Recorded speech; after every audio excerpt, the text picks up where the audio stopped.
Avocat de Reddit, quel a été le meilleur simple inversé moment gotcha que vous ayez jamais vécu? J'ai agi pour un plombier qui a déchiré un sol carrelé pour remplacer un tuyau. Il a installé une nouvelle tuile sur le dessus mais a averti les propriétaires de ne pas marcher dessus pendant 48 heures. Il a insisté pour ne pas laisser leurs enfants ou leurs chiens marcher dessus non plus. Ils ont marché dessus mais ont allégué que les défauts étaient causés par une mauvaise installation.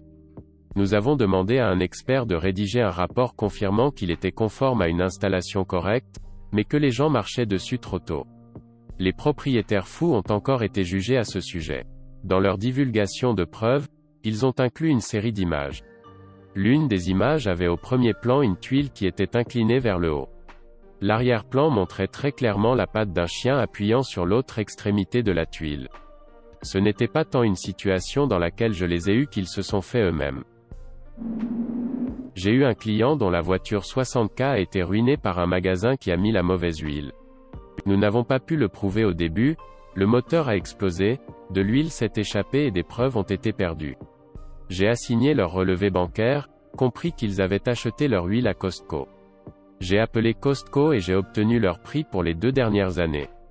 J'ai ensuite calculé les montants qu'ils dépensaient, fait des calculs du revers de la main et montré sur la base des valeurs qu'il était impossible qu'ils aient jamais acheté la bonne huile. Ils se sont installés en entier immédiatement. Raconter cette histoire il y a quelques années, mais tout ce qui est ancien est nouveau. Mon frère est avocat spécialisé en divorce. Son cas le plus mémorable, il représentait un gars dans une bataille pour la garde du divorce qui était accusé de maltraitance horrible sur des enfants. Des dépositions très graphiques et très détaillées des jeunes enfants contre papa. Les choses semblent sinistres. Puis mon frère remarque que la transcription de la déposition, faite par des travailleurs sociaux sous serment, contient une question à la fin de l'un des enfants, ai-je atteint mes objectifs? Mon frère avait déjà essayé de devenir acteur à Hollywood dès la sortie du lycée, échouant lamentablement, et a décidé de se lancer dans la loi, une forme tout à fait différente de jeu d'acteur. Il se demande comment les petits-enfants savent comment agir jargon. Assigne le compte de vérification personnelle de l'épouse lors de la découverte, bien sûr, des leçons de théâtre. Dépose un coach d'acteur extrêmement sommaire, et un coach paniqué crache rapidement des DVD d'interrogation d'entraînement, avec les enfants, des heures à les encadrer sur exactement ce que les choses imaginaires à dire à propos de papa. Il dit que c'était son seul et unique moment Perry Mason, en plus de 20 ans de pratique, et papa a obtenu la garde exclusive des enfants. Avait un client accusé d'avoir mené les flics dans une poursuite à grande vitesse. Le flic sur le stand a estimé qu'il roulait à 90 miles par heure, mais ne l'a jamais chronométré. Ensuite, le flic a identifié où la poursuite a commencé avec moi et où elle s'est terminée. Cela a duré environ 2 miles. Ensuite, nous avons parcouru son journal de début et de fin. Environ 3 minutes et demie. Une fois que vous avez parcouru les calculs à ce sujet, la vitesse moyenne de cette poursuite était de 35 miles par heure. Le client a été acquitté très rapidement après cela. Je poursuivais un propriétaire qui n'avait pas fait de réparation sérieuse pour expulser le locataire. La partie la plus difficile est de prouver une mauvaise intention au lieu de la simple idiotie afin que vous obteniez des dommages plus élevés. L'application du code était impliquée, alors je demande ces enregistrements. Le propriétaire a laissé un message vocal au service de l'application de la loi disant de ne pas payer les amendes, ils effectueront les réparations dès que le locataire sera expulsé. C'était une affaire facile. Je représentais maman dans un combat acharné pour la garde. Papa voulait la garde complète et a soutenu que maman était un parent inapte. Maman voulait la garde complète parce que papa avait des antécédents de violence domestique envers elle et les enfants. L'avocat de papa faisait du bon travail en la peignant sous un mauvais jour lors de son contre-interrogatoire, et je commençais à m'inquiéter. Son avocat a amené un ami proche de la famille comme témoin de caractère pour papa, qui a dit les bonnes choses habituelles à propos de papa.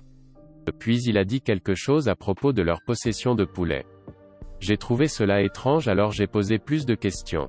J'ai pu amener l'ami à renverser les haricots que le père possédait des poulets pour des combats illégaux de coqs, et il emmenait ses enfants mineurs à ces combats de coqs, et quand les enfants agissaient, il les punissait en les forçant. Pour nourrir les poulets, au cours de laquelle ils seraient picorés et griffés par les poulets. Et évidemment, Les enfants étaient terrifiés par ces poulets. Je pouvais voir la couleur s'écouler du visage de l'avocat de papa. Maman à la garde complète. Quelqu'un m'a dit ça. L'avocat décrivait le vol. Les empreintes de pas donnent l'impression qu'il n'est pas allé au sous-sol. Et l'accusé a dit, en fait, nous l'avons fait. C'est tellement insignifiant, j'ai eu des moments beaucoup plus grands, mais à cause du caractère de l'autre côté, ce sera toujours mon préféré. Faire un différend de frontière, une querelle sur ce qui était essentiellement quelques centimètres de terre. OS était un avocat et un connard absolu. Il agissait pour lui-même, le tout, un avocat qui agit pour lui-même à un imbécile pour un client, était parfait pour lui. Mais c'était un gars profondément désagréable, un tyran qui pensait qu'il était le gars le plus intelligent de la pièce. Une partie de sa valise était articulée sur des poubelles à roulettes et comment, avant que la limite ne soit déplacée, il n'y avait pas d'espace pour stocker une poubelle pleine grandeur à côté de la maison. Le fait que vous puissiez maintenant signifiait clairement que la frontière doit avoir bougé. C'était l'étendue de son témoignage, c'était vraiment mince. Pendant le procès, il en a tiré un rapide en produisant soudainement une vieille photo aérienne pour montrer ostensiblement que la limite à l'avant de la propriété avait également bougé, une rapide parce que vous devez divulguer des choses comme ça à l'avance, vous ne pouvez pas simplement asseyez-vous sur quelque chose de pertinent et puis soudainement fouetter-le au procès avec une fioriture. Alors qu'il faisait ces observations selon lesquelles elle devrait être recevable, je l'ai regardé de plus près, loin de la partie de la frontière pour laquelle il a dit qu'elle était pertinente et j'ai réalisé qu'elle montrait très clairement une poubelle à roulettes exactement à l'endroit où son cas était indiqué. Ne pouvait pas en être un.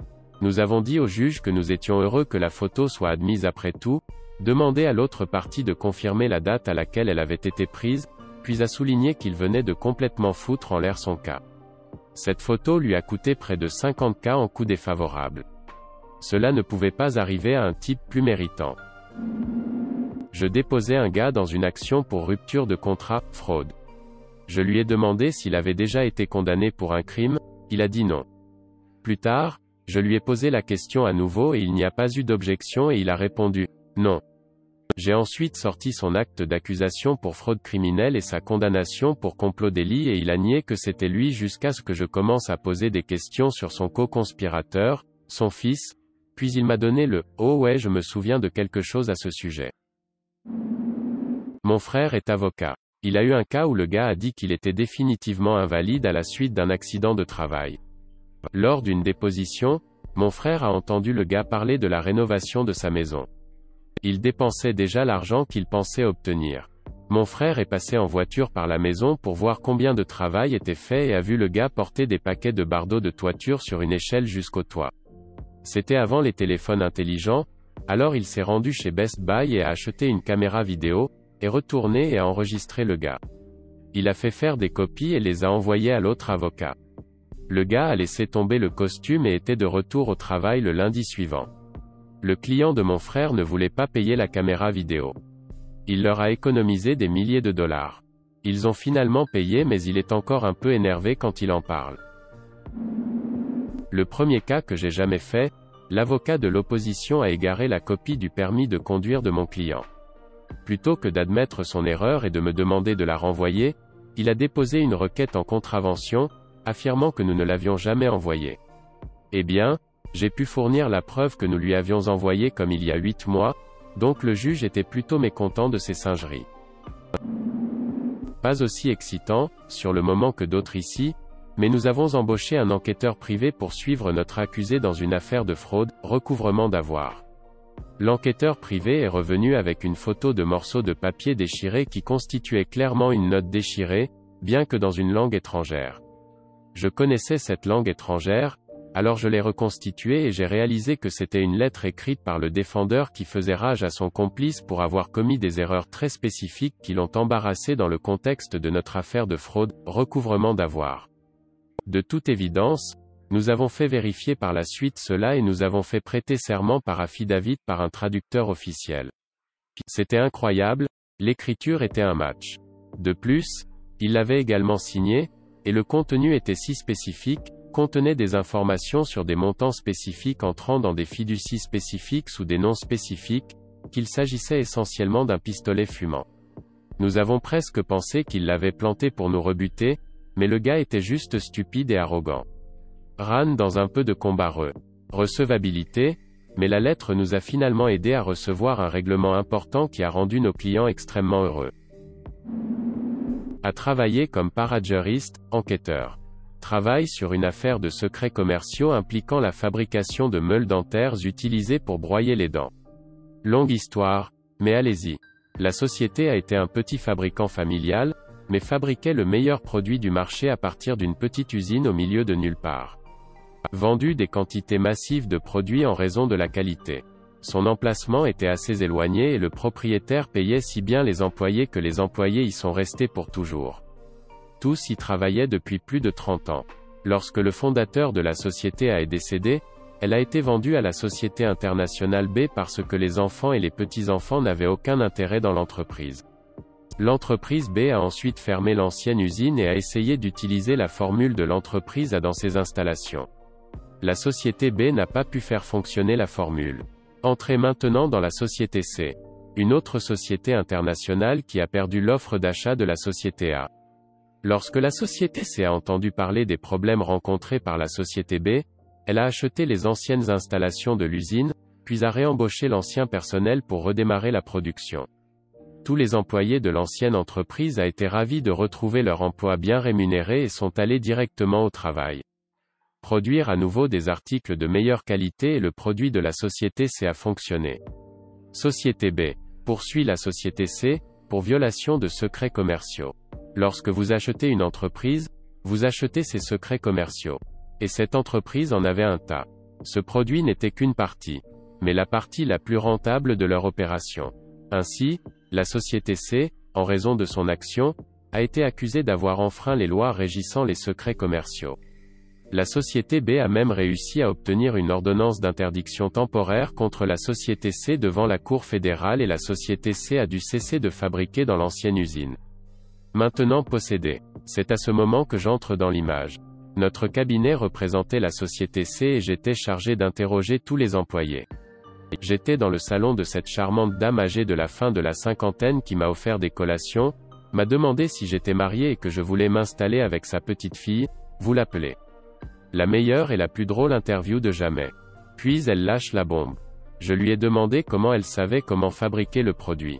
Toutes mes interviews précédentes le disaient et ainsi leur enseignaient. Elle a dit, d'après les indications sur le mur. Moment de silence total. Direction sur le mur, oui, dit-elle, personne ne me regarde jamais. Mais il y a un panneau sur le mur avec les directions. J'appelle le concierge de l'établissement depuis son téléphone, ouais, c'est avant les téléphones portables, et je lui ai demandé de me rencontrer là-bas. Il déverrouille l'endroit et oui, recouvert de probablement 40 ans de poussière, ce qui en fait une partie de l'arrière-plan, est une planche avec tout le processus. Ainsi, lorsque la société B a vendu l'usine, qui a finalement été rachetée par la société C, la société B a accidentellement vendu le secret commercial à la société C parce qu'elle l'avait abandonné sur le mur. J'ai fait une recherche de preuves sérieuses à ce sujet. Mes meilleures photos ont été de cet ancien concierge de 65 ans et plus en train de faire tomber la poussière des pages, de retirer le tableau entier du mur, de le mettre dans un sac en papier et de le sceller pour ne jamais le toucher. Chaque image, il souriait pour la caméra. Son expression fou était inestimable dans chaque image. Ils étaient tellement drôles. Le juge de la Cour fédérale se moquait de lui quand il a entendu les détails de ce que j'ai trouvé pour renverser l'ordonnance d'interdiction. Quand il a ouvert le sac, il a ri encore plus.